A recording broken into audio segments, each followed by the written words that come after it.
Yes. Hii ni maandamano wako. Kuja kuandamana. Oh, SK Garden. SK iko wapi?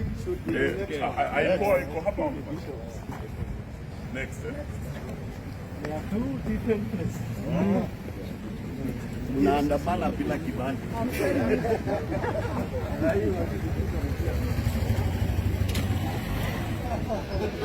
Which floor is it? Aibu anajua kweli.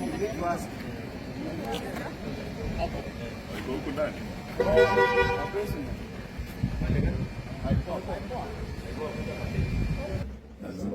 I've already gotten the number of the security.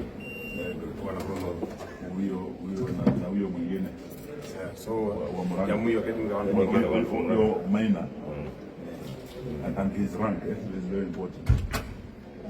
And all that I have is supposed to be. Wajua tunawajua. Accountability ni personal. Very true. And the evidence is that we have the photos.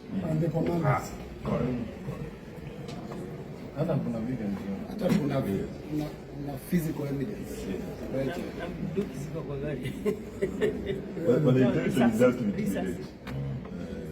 But I don't think so. No, Wengine mahali ni wonga hiyo kwani ya Jamu.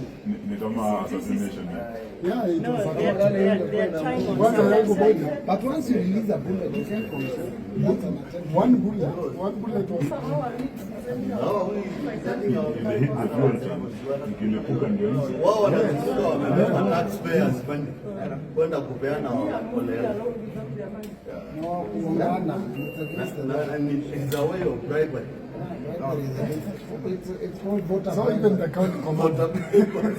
I think we should also have a voter commander. But let me tell you, what we need to do is that the person who was mwenye alikuwa anapeana that order on the ground. Yule mwenye alikuwa OCPD. Yes, huyo. That very person. You can't use these roads.